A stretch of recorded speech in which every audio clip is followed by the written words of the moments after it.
صباح الخير يا حلوين. يا رب صبحنا وربحنا وما بين عبادك ما تفضحنا.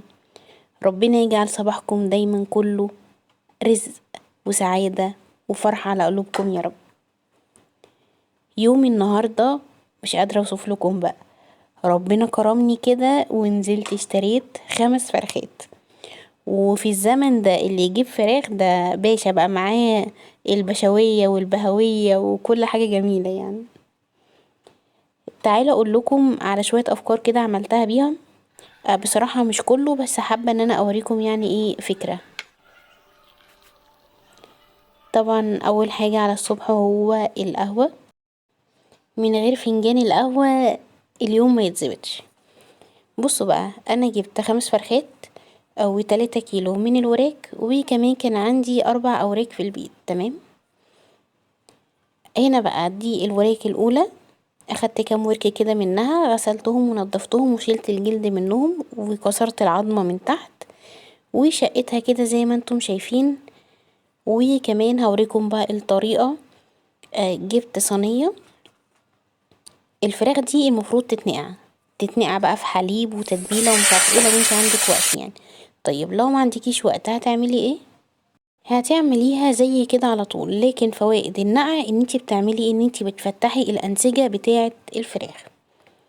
طيب بنسخن الصينية كويس جدا وبنضيف فيها زيت، وبعد كده بننزل بالفراخ بتاعتنا وبنحمرها على الوشين وهي على النار كده. طبعا احنا على البوتاجاز من فوق، وهي على النار ضفت معلقتين من صويا صوص ومعلقتين من الكاتشب ومعلقة من العسل الابيض، وكمان اديتها فلفل اسمر و7 بهارات وملح وتوم باودر وبصل باودر.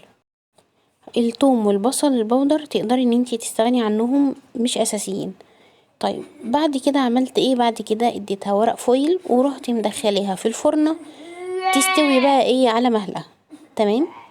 وطلعت معانا كان طعمها حلو. الفراخ دي المفروض ان هي الفراخ الكورية، بس زي ما قلت لكم هي لازم تتنقع في البداية. وعملت كمان في اليوم ده فراخ كنتاكي. تمام.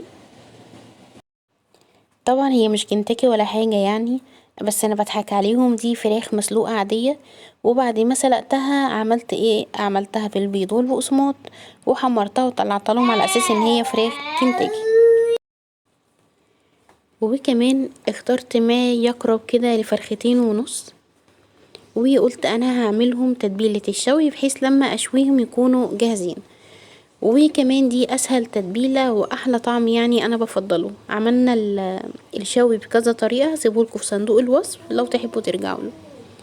الطريقة بقى اللي احنا عملناها النهاردة دي، حطيت معلقتين من صويا صوص، وحطيت كمان معلقة كبيرة كده من المستردة، وحطيت حليب، كوباية مثلا من الحليب وممكن تستبدليه بزبادي، وكمان كاتشب وملح وفلفل اسمر، توم باودر وبصل باودر وبهارات الشرق الاقصى والسبع بهارات، تقدري تستغني عن السبع بهارات، وكمان ليمون.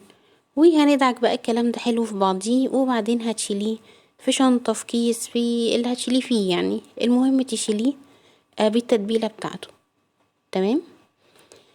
باقي بقى الفراخ عندي انا هعمل فيها ايه؟ انا هقسمها على اكياس، كل كيس هحط فيه 5 قطع. وهشيلهم بقى على اساس مثلا لو هسلق لو هعمل يعني زي ما يكون. مش عايزين يعني نعمل اهدار في الفراخ، احنا في وقت منفعش ان احنا نهدر في اي حاجة. دي بقى الكبد والقوانص اللي كانت طالعة من الفراخ، بدأت ان انا اقطعها وهعمل بيها وصفة حلوة قوي كده هتعجبكم، هوريها لكم برضو من دلوقتي. طبعا غسلناها حلو، وانتوا عارفين بحب اغسلها كمان بالطحينة. فعملتها بالطحينة وغسلتها حلو وقطعتها. وبعد كده جهزت بصل ومحطوط عليه فلفل اخضر حامي، وهبدأ ان انا ادبل البصل ده. مش عارفة ايه اللي نط كده في الفيديو. بس تقريبا كان عقبال ما البصل بيتحمر كنت انا بقطع صدرين فراخ، عملتهم اللي هو شرايح بس مش بانيه، قطعتهم عادي عشان انا كنت هستخدمهم في المكرونة البشاميل. مش عارفة نزلت معاكم على القناة ولا لسه. المهم يعني هنا بقى دبلنا البصل، وهنا نزلنا بالقوانص، وبعد كده نزلنا بالكبدة. قلب قلب قلب بقى.